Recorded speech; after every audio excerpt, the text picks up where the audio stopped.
Morning, Freddie. Hey, Aunt Debbie, how you doing? I'm great. I'm doing all right. Freezing. It's cold here. Is it? Mm-hmm. Pretty nippy.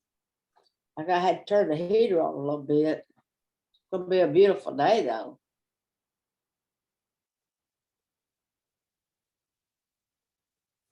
Let's see here.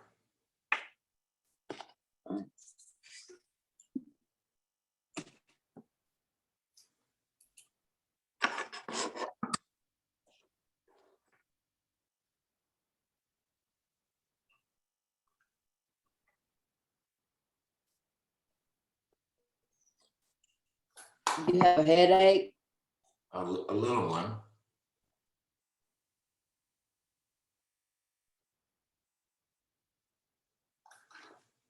Just a small one. Nothing great.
Good morning, Aunt Debbie.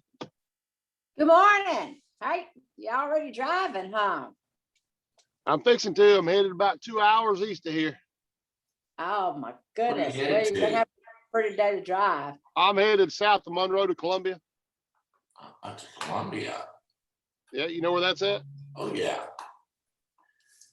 They got a little place down called the Spotted Dog. Got a lot of ammunition there, so I'm gonna pick up some ammunition while I'm there.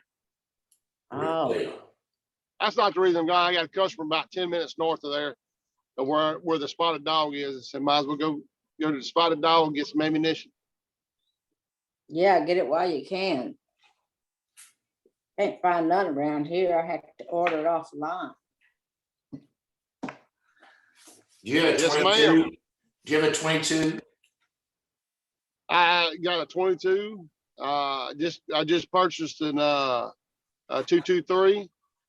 You know, and I got all my hunting rifles, 708, 7 mag, and 270. The reason I And my say that, shotguns.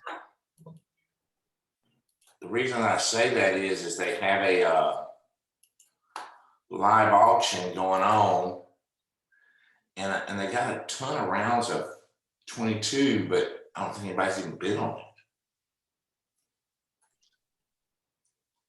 And the auction ends Saturday.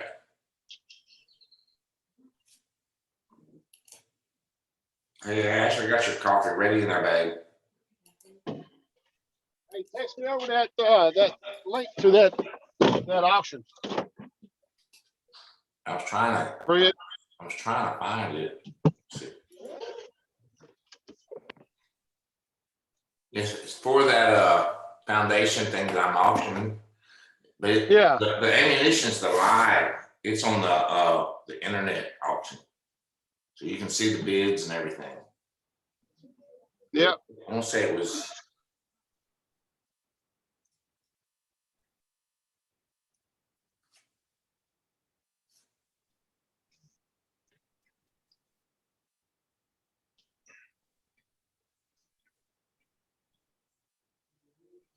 It'll be a beautiful day again today. Yes.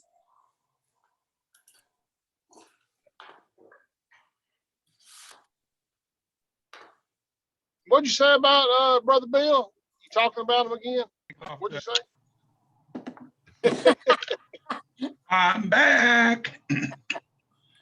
Whoa, what a crazy morning. Has it been Wow. crazy?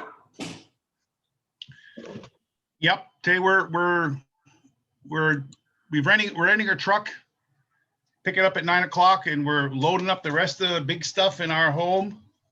And then we're driving out to the Poconos again, drop it off. We have a storage area in the upper barn, my son-in-law's place.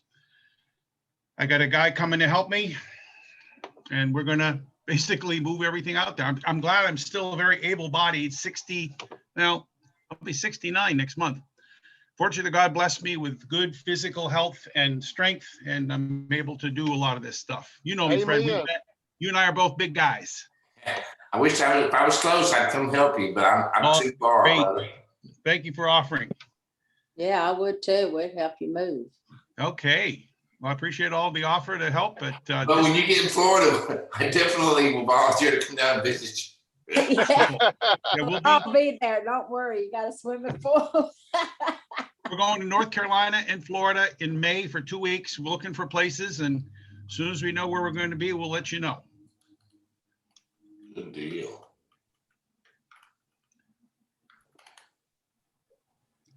Yeah, that'd be nice.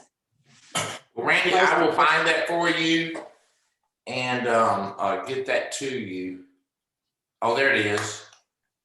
It's a target plate and ammo, 12 AR 500 target plates with a 1,400 round bucket of 22 Remington Gold ammo. Right now, the bid is, it's a $500 value. The bid's $150 on it right now. All right, yeah, send it to me. I'll send you the link. All right, thank you. All right, brother. Is that the gun and the shells, Freddie? No, it's just 500 rounds and targets. But it's Oh, 22 $500 worth of rounds of 22 bullets. Oh. I understand ammunition's getting very expensive. Yeah, Probably get it. it is. Put it this way, 223 rounds. Just say 3 years ago, I could have bought them for, 25-30 cents a round. Round, yeah. Now they're going for anywhere from $1 to $2 a round. Yeah. That's what my son-in-law told me. That's one of the reasons he moved to Pennsylvania, because the state of New Jersey is just terribly controlling. Pennsylvania's got a much more open set of laws, and but that's what he's finding. He's actually looking to a guy who sells ammunition to be a tenant in his cottage he has on site, and hopefully get a sweetheart deal on get a wholesale instead of retail ammunition. That's sweet. Yeah. Well, Academy will get No, some we'll see what bullets happens. here, and it goes around the town so fast, and everybody will go over there. They'll only show you 2 boxes at a time, but there'll be a line. And last time I had both my sons go and me. Of course, I got about 5,000 rounds of 223, but you never know. It ain't how many guns you got; it's how many bullets That's one of the you ways got. That's one of the it. backdoor ways of controlling firearms is to control the ammunition. That's right. Yeah. Well, I don't know if it's true, but they say that back during the Obama administration that they actually put like a timer on bullets, and that the firing pin would only last so long or something. I don't know if that's true. It doesn't sound true to me, but someone made that comment to me. All my bullets, or most of my bullets, are before that, so I'm not worried about it. My bullets are gonna fire. Right. But the key, once again, the key is it isn't how many guns you got, it's how many bullets you got. So I'm ready. Yep. Like credit. So let's get into this Cool. so we stay on time, because I got We are on 1, 2, 3, 4, 5, 6, 7, 8, 9. So we're start 10. Remember, we've been going through the plagues because Pharaoh will not set his people free. And all they want to do is be free and go worship where they want to go worship. And yesterday we had talked about a map. I wanted to share a map that I got. Kind of, and Brother Bill, help me out here. I'm guessing right here's where they come out of Egypt, the Nile Delta. And I'm guessing, is this where they cross the Red Sea right here? Not yet. Oh, wait a minute. So you have something, a map on the, okay, there it is.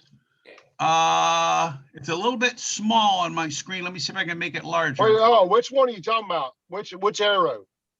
Right here. See where they cross the Okay, body of where it water? says Oh yeah, oil yeah, manna. coming out Yes. of Egypt there. Yeah. Yeah. So you Yes, can imagine That arrow there. Pharaoh is chasing them, and right there's where they cross the Red Sea, which was, they say there's a northern route that goes more up here near the Mediterranean Sea, but it was a way more dangerous route. And God had sent Moses down here because here's Mount Sinai down at the bottom. And then they go up here, and for some reason, we see the 12 spies, and I don't remember what that is, but I'm sure we'll find out. Then here's where they get to Jericho. And then I'm guessing to the left of Jericho is the promised land that Moses never sees, right? To the right. Right. He gets to see it, but he doesn't get to be in it. You'll see coming up soon. He gets to the eastern part of the Dead Sea and the Jordan River, and he looks from what's called Mount Nebo, Nebo. But that's it. That's where he dies. He never Hey, gets to get into and the land. hey, back to that map, Fred. Yes, sir. The bottom right hand corner where it says Mount Sinai. Yes, sir. That just to the southeast of that is Saudi Arabia.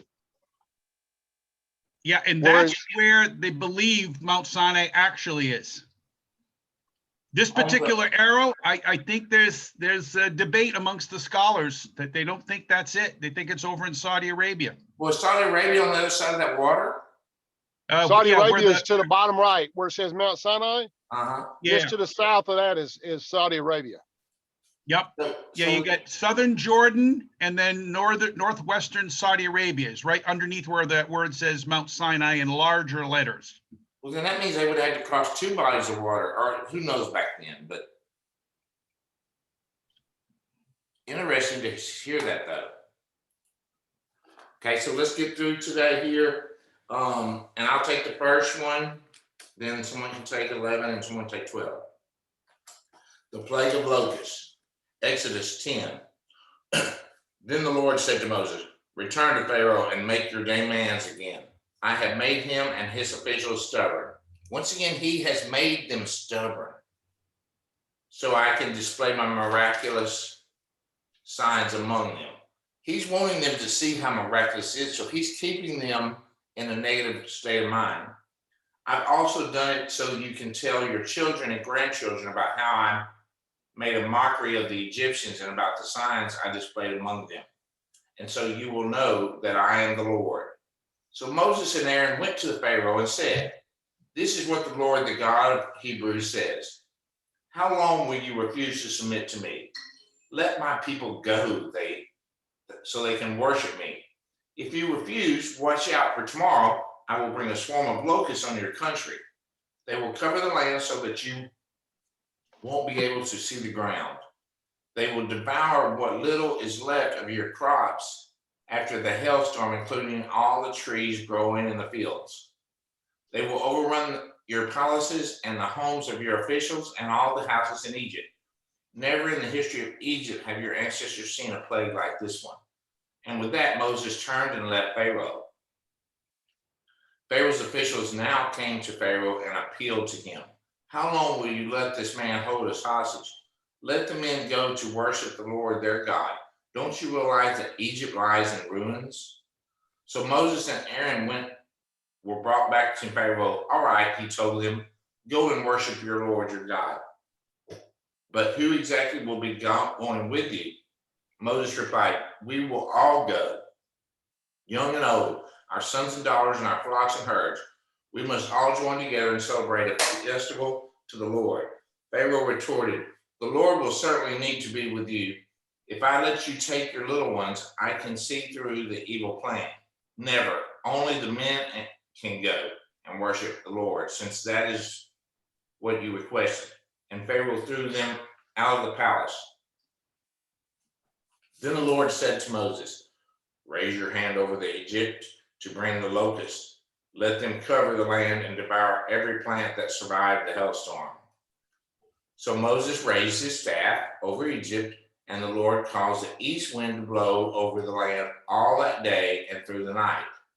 When morning arrived, the east wind had brought the locusts, and the locusts swarmed over the whole land of Egypt, settling in dense swarms from one end of the country to the other.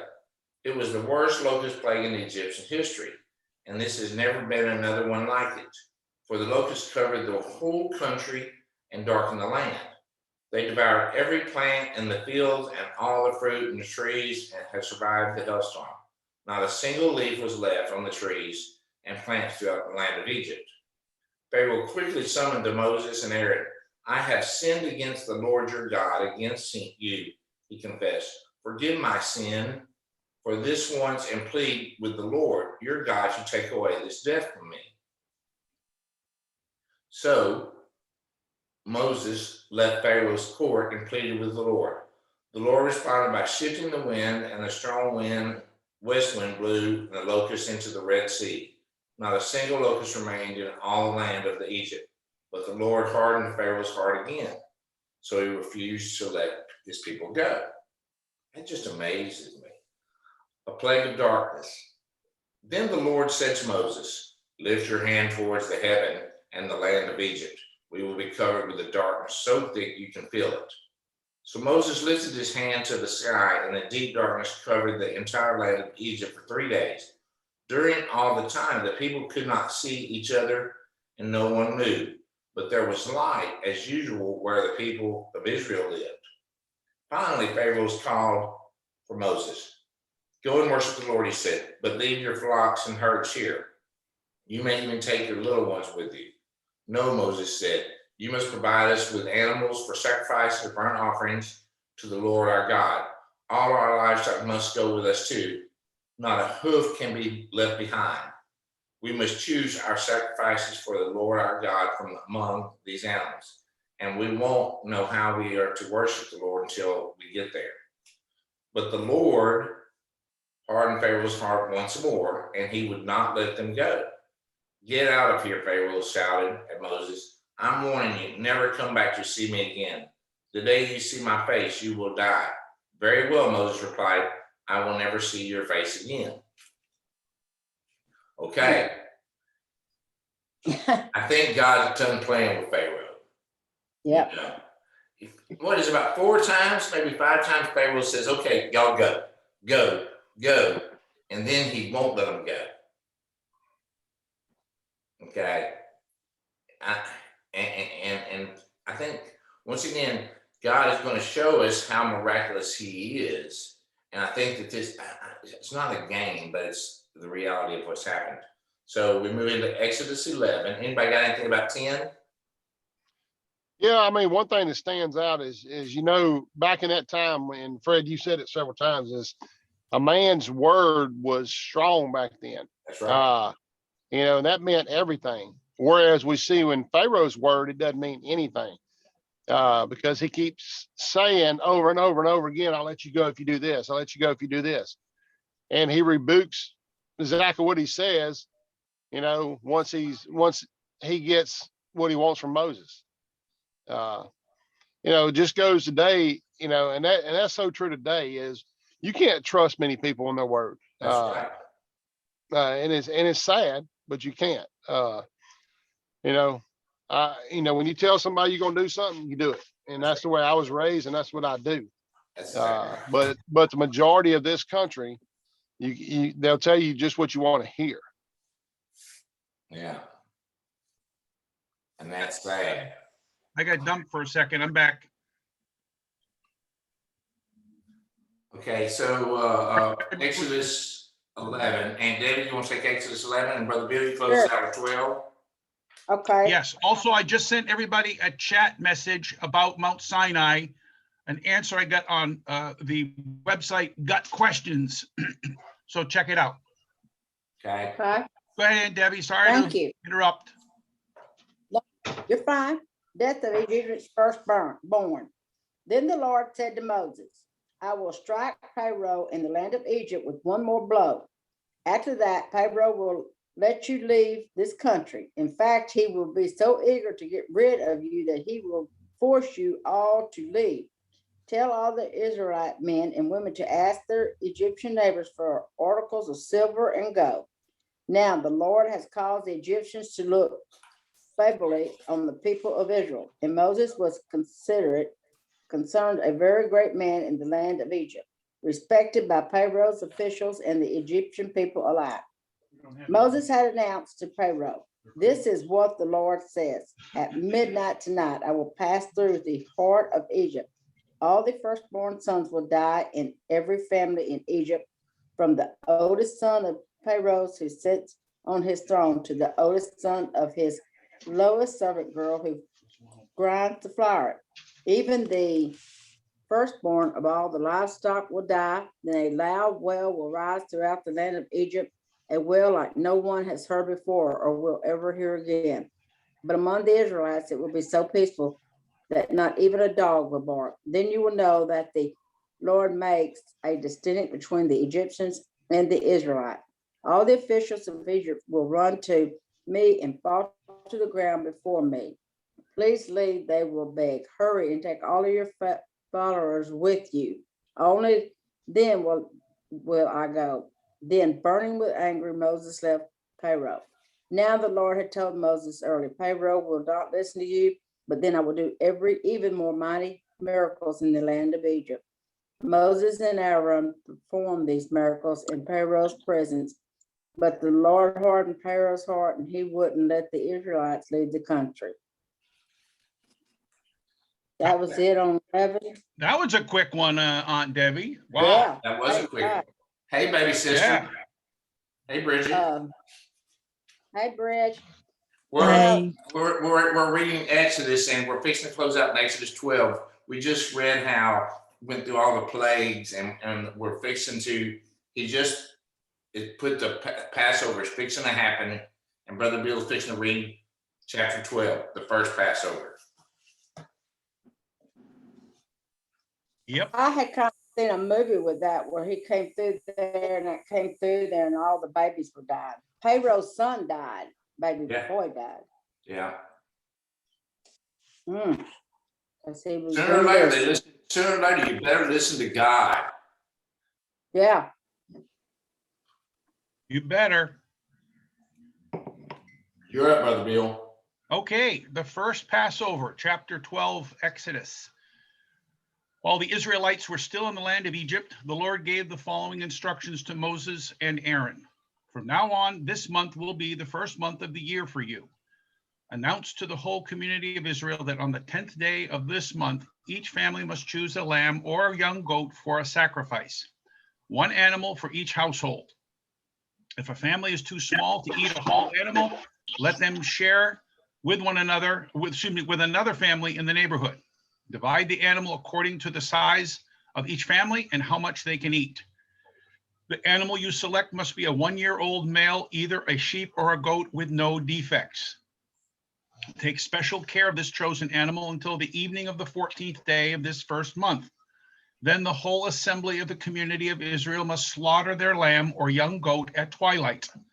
They are to take some of the blood and smear it on the sides and top of the door frames of the houses where they eat the animal. That same night, they must roast the meat over a fire and eat it along with bitter salad greens and bread made without yeast. Do not eat any of the meat raw or boiled in water. The whole animal, including the head, the legs, the internal organs, must be roasted over a fire. Do not leave any of it until the morning. Burn whatever is not eaten before morning. These are your instructions for eating this meal. Be fully dressed, wear your sandals, carry your walking stick in your hand. Eat the meal with urgency, for this is the Lord's Passover. On that night, I will pass through the land of Egypt and strike down every firstborn son and firstborn male animal in the land of Egypt. I will execute judgment against all the gods of Egypt, for I am the Lord. But the blood on your doorposts will serve as a sign marking the houses where you are staying. When I see the blood, I will pass over you. This plague of death will not touch you when I strike the land of Egypt. This is a day to remember each year. From generation to generation, you must celebrate it as a special festival to the Lord. This is a law for all time. For 7 days, the bread you eat must be made without yeast. On the first day of the festival, remove every trace of yeast from your homes. Anyone who eats bread made with yeast during the 7 days of the festival will be cut off from the community of Israel. On the first day of the festival, and again on the 7th day, all the people must observe an official day for holy assembly. No work of any kind may be done on these days except in the preparation of food. Celebrate this festival of unleavened bread, for it will remind you that I brought your forces out of the land of Egypt on this very day. This festival, I got lost. This festival will be a permanent law for you. Celebrate this day from generation to generation. The bread you eat must be made without yeast from the evening of the 14th day of the first month until the evening of the 21st day of that month. During those 7 days, there must be no trace of yeast in your homes. Anyone who eats anything made with yeast during this week will be cut off from the community of Israel. These regulations apply both to the foreigners living among you and to the native-born Israelites. During those days, you must not eat anything made with yeast. Wherever you live, eat only bread made without yeast. That's what they call unleavened bread. Then Moses called all the elders of Israel together and said to them, "Go, pick out a lamb or young goat for each of your families, and slaughter the Passover animal. Drain the blood into a basin. Then take a bundle of hyssop branches and dip it into the blood. Brush the hyssop across the top and sides of the door frames of your houses, and no one may go out through the door until morning. For the Lord will pass through the land to strike down the Egyptians. But when he sees the blood on top and sides of the door frame, the Lord will pass over your home. He will not permit his death angel to enter your house and strike you down. Remember, these instructions are a permanent law that you and your descendants must observe forever. When you enter the land the Lord has promised to give you, you will continue to observe this ceremony. Then your children will ask, 'What does this ceremony mean?' And you will reply, 'It is the Passover sacrifice to the Lord. He passed over the houses of the Israelites in Egypt, and though he struck the Egyptians, he spared our families.' When Moses had finished speaking, all the people bowed down to the ground and worshiped. So the people of Israel did just as the Lord had commanded through Moses and Aaron. And that night at midnight, the Lord struck down all the firstborn sons in the land of Egypt, from the firstborn son of Pharaoh, who sat on his throne, to the firstborn son of the prisoner in the dungeon. Even the firstborn of the livestock were killed. Pharaoh and all his officials and all the people of Egypt woke up during the night, and loud wailing was heard throughout the land of Egypt. There was not a single house where someone had not died." Israel's exodus from Egypt. Verse 31. Pharaoh sent for Moses and Aaron during the night. "Get out," he ordered. "Leave my people and take the rest of the Israelites with you. Go and worship the Lord as you have requested. Take your flocks and herds as you said, and be gone. Go, but bless me as you leave." All the Egyptians urged the people of Israel to get out of the land as quickly as possible, for they thought, "We will all die." The Israelites took their bread dough before yeast was added. They wrapped their kneading boards in their cloaks and carried them on their shoulders. And the people of Israel did as Moses had instructed. They asked the Egyptians for clothing and articles of silver and gold. The Lord caused the Egyptians to look favorably on the Israelites, and they gave the Israelites whatever they asked for. So they stripped the Egyptians of their wealth. That night, the people of Israel left Ramses and started for Sukkot. There were about 600,000 men, plus all the women and children. a rabble of non-Israelites went with them, along with great flocks and herds of livestock. For bread, they baked flat cakes from the dough without yeast they had brought from Egypt. It was made without yeast because the people were driven out of Egypt in such a hurry that they had no time to prepare the bread or other food.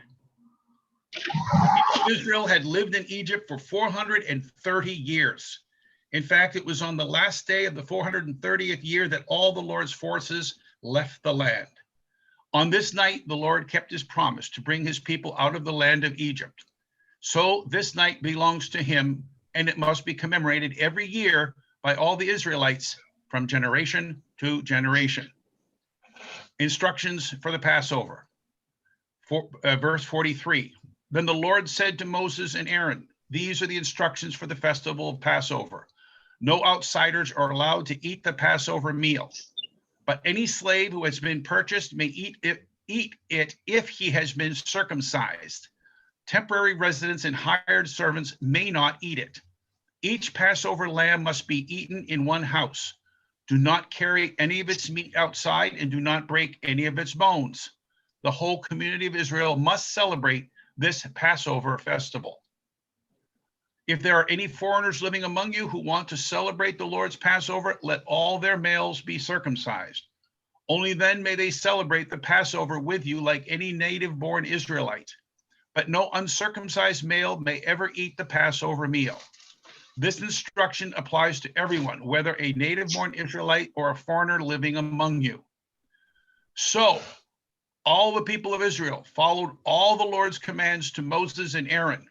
And on that very day, the Lord brought the people of Israel out of the land of Egypt like an army. So let's think about this, 600,000 men.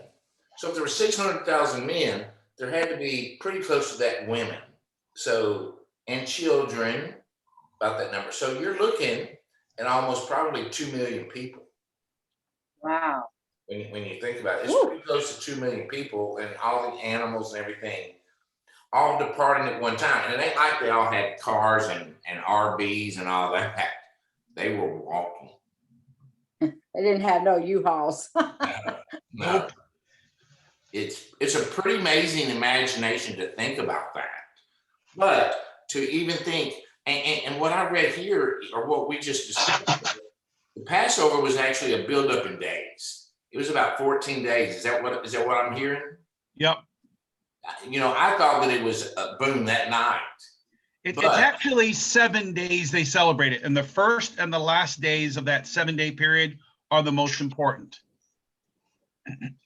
So he gave them 7 days to not eat yeast. And I didn't realize how important unleavened bread. Is it unleavened bread? Is that what it is? Unleavened bread. Bread without yeast is called unleavened bread. Unleavened bread. Have you ever been to a Passover Seder? It's called a Seder, S-E-D-E-R. No. It's amazing how close to the Last Supper it actually is. Really? Yeah, I mean, it's something you really. Or do other religions do it? No, it's you can see the roots of the Last Supper in the Passover Seder, in terms of how they sit around the table and they pass the cup, and there's the bread is unleavened bread, and there's bitter. So that's just their interpretation of the Last Supper, correct? Yeah, I mean, it looks, the Last Supper, and the way Jesus says, take this bread, this is my body, to remember me, and then take this cup, this is the blood. There's parallels in the Passover Seder that are amazing. So I encourage you to, if you ever have a chance to sit in on a Seder, they usually will invite you as a Gentile or a non-Jew the second night. First night is really private, just for the family. But we've been to several Seders because we live in a Jewish town. Well, we have some Jewish friends, and that makes me, I mean, would I be out of line to ask to come to the second night? Would I be out of line? Well, no, I think if you say it with a humble heart and kind of I want to learn, I want to experience it, I can't see why they wouldn't say sure. They invited us to their child's bar mitzvah, There you go. That kind of a sign that tells you they think highly enough of you for something that special. I don't think a Passover Seder, particularly the second or third night, whatever night you want, but not the first night or the last one. And it's a real learning experience. So the first night it starts, and then on the seventh night is when the angel of death comes. And if you don't have the blood on their door, that's the night that he killed all the firstborn sons, right? Yep. Yep, I saw Yeah, that. I didn't in there. realize, I thought it was that one day. I didn't realize it was over a week's time frame. And Boy, good thing you're reading this Bible. well, I mean, in the Methodist church, growing up in Methodist, we celebrated Passover, but it was nothing of this. And then once again, we see how circumcision really. So the two things that really got me was the unleavened bread, and then circumcision. How important circumcision was in those days. And don't forget, Easter and Passover are very close. When Jesus went to Jerusalem, and there was Palm Sunday, and then there was Easter, that was Passover week, why everybody was in Jerusalem, going to the temple for Passover. So, as I said, just take a look at some of the parallels, and you'll see. Parallel to that. That Wow. is amazing. Hey, I got to run, Fred. I got to go pick up a truck, but I really enjoyed this morning. See you tomorrow, Okay, we'll see y'all everybody. tomorrow. Yeah. All right, have a good day. Good luck. But Freddie, you know, I'm seeing people taking red cloths and putting over their front door now. Really? Yeah, there's a person right down here with me in Newton that's got a red cloth covering their front door. I don't know what they are, what they're thinking, that maybe, you know, this is happening now. I don't know. But they're putting that red cloth over their door. I'm seeing a lot of that. I don't know, should we Well, do that? if people start going out and buying lambs and goats, and Yeah. they're sacrificing, and you see a bunch of like we have a lot of pig roast over here in Louisiana. But if you see a lot of goat roast going on or something, then we might need to invest in a goat. I'm seeing people doing that, though, I guess, you know, one heart. I want God to know I live here. Well, Davey, I promise you, he knows you live there. Yeah. He knows That you live there. payroll, I tell you, I was watching that movie and he was just so stubborn. He just, whoo. But He it was- says here in the Bible that God made him stubborn.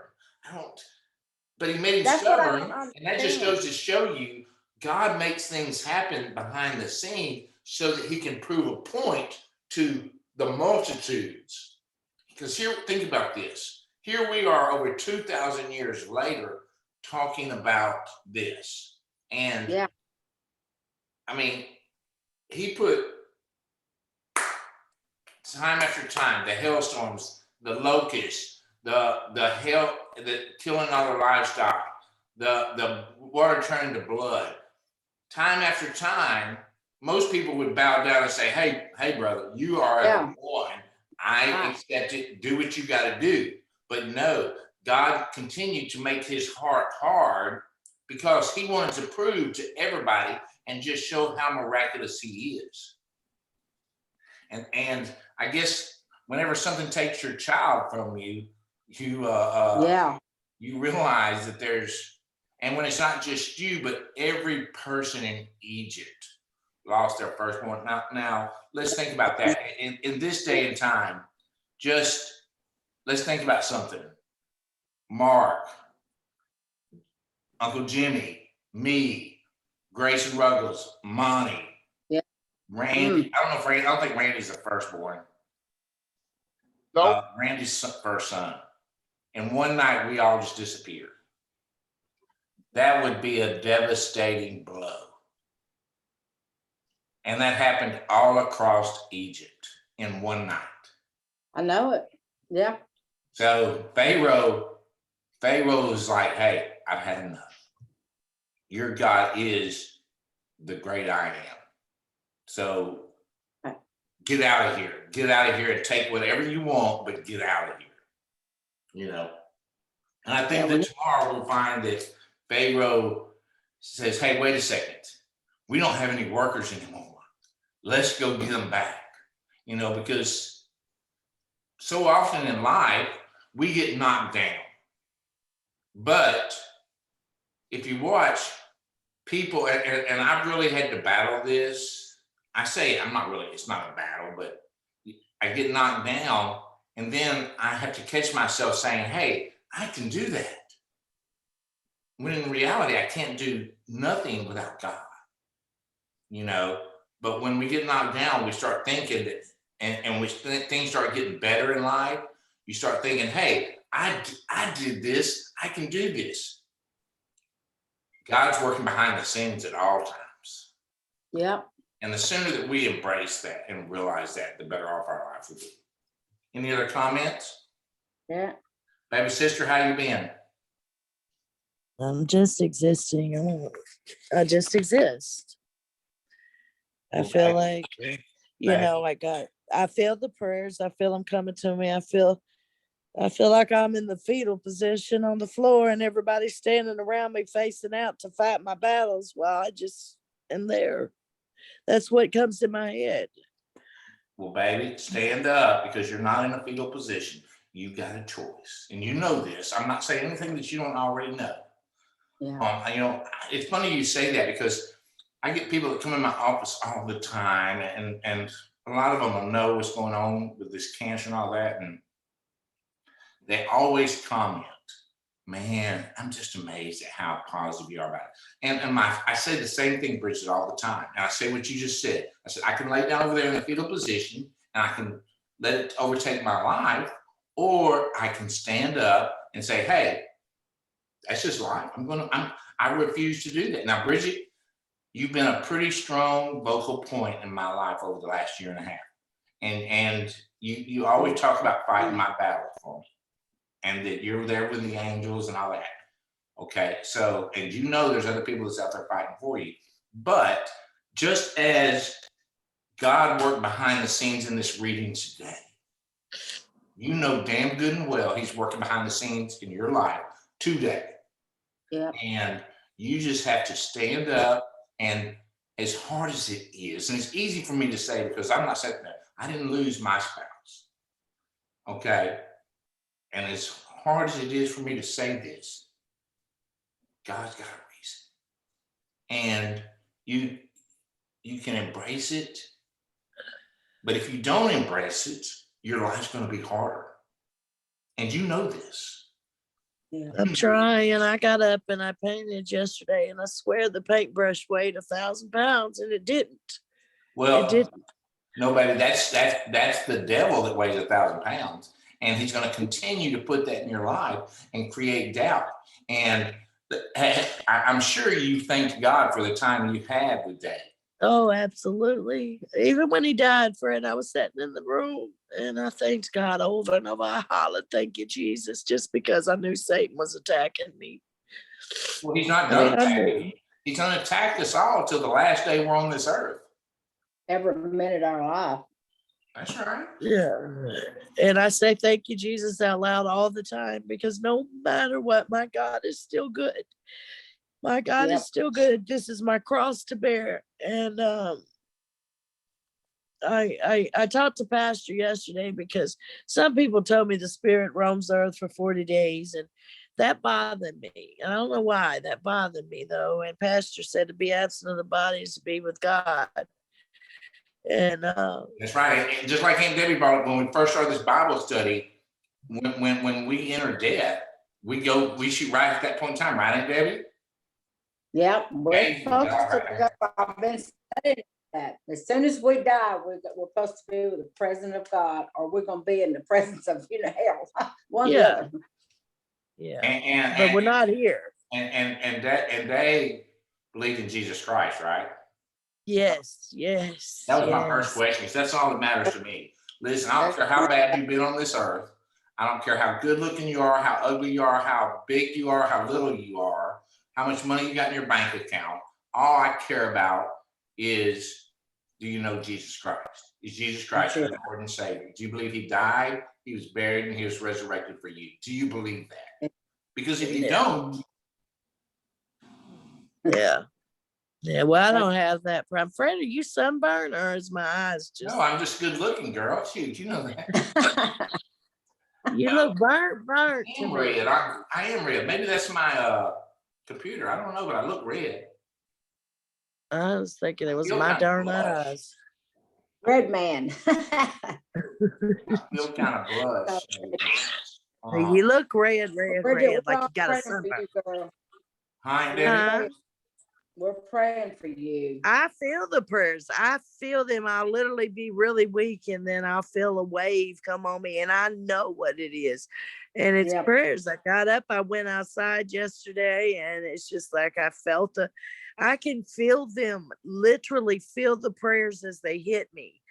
And I think right now, because I'm having a few problems sleeping, because I sleep a little bit and then I wake up and reality hits me. If I ever piece 4 hours together, I think that's going to make a difference. But I got a counselor I'm working with too, and my sponsor and all that stuff. And so I know this too shall pass, but I do literally feel the prayers. And I find that absolutely amazing that I feel people praying for me. I know the feeling, Bridget. Trust me. I promise you. But when you got that army of people out there that's lifting your name up to God, I mean, we know that our God is a gracious God, and we know that He loves us. And I hate that old cliche. He'll never put anything on us we can't handle. I don't like it. I don't even like saying it. But He's gracious in the good Yes. and the bad. He's gracious. And through His mercy and His grace, we can get through anything. Absolutely. Absolutely. And I know. I talked to her yesterday, and I mean, it's kind of, number one, her baby's hurting. So Yeah. I understand that her child is hurting, but also she loved Dave and she had grown to enjoy having him around the house. Yeah. Well, I will tell you what, though, she's been getting up to come check on me and her breathing's a lot better. I can say that. Well, I think it's because she's moving around. She gets up and sneaks in here and what you doing? Nothing. She sat in the living room for a long time with me yesterday. And when she's being stoic and I don't even know how to say she's going through and being very strong for me. Very strong. That's your mother. And you're a mom. yeah, it is. Yeah, it is, man. I'm like, how? And I mean, she has her moments though. She told me she missed her buddy. I said, I miss him too, but like Fred said, he wouldn't come back if we told him to come back right now. He wouldn't come back. Hell no. I don't blame you. We all want to be where he is. Now we don't want to do anything to get there too early, but we all want to be where he is. That's the reality of it. Yeah, I talked to two of my friends that Dolores McBride and Priscilla Tippett. Within the last 2 months, they lost their husband. I mean, it's like God is just coming left and right, taking people home. And it is funny that he's letting the women, and 70% of the time, and of course, I know this from my insurance stuff, 70% of the time, the woman will go after the man. 70% of the time. So that tells me what a foundation. And when I think about our moms, and both of y'all are moms. I'm not a woman, so I don't know. But our moms are such a foundation in our life and who we are. And in reality, in God's worship. I mean, think about the first people to find that Jesus Christ wasn't in his grave anymore was two women.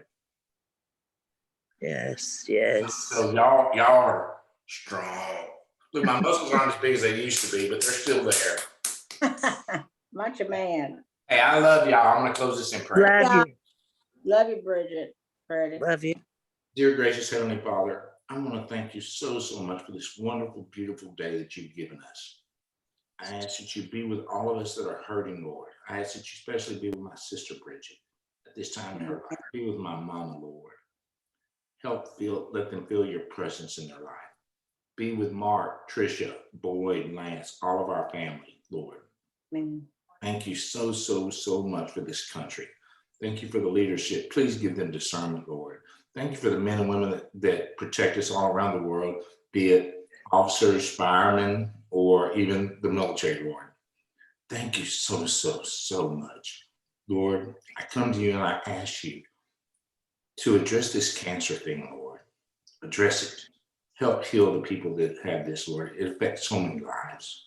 Amen. Be with Yes. Brother Bill and them today as they travel and move their stuff forward. I love you with all my heart and soul. And thank you so much for this group of people that get together and share your word. We do as you asked us to do so many years ago, Lord. Thank you so, so much. Make our hearts soft. Show us love, God. Thank you for my wife. I love you so, so, so much. Thank you for your son, Jesus Christ, that died so we might live. In Jesus Christ's name I pray. Amen. Amen. Hey, Amen. I love all of y'all. Randy, be safe out there, buddy. Yes, sir. Y'all be good. Love you. Bye. Yeah.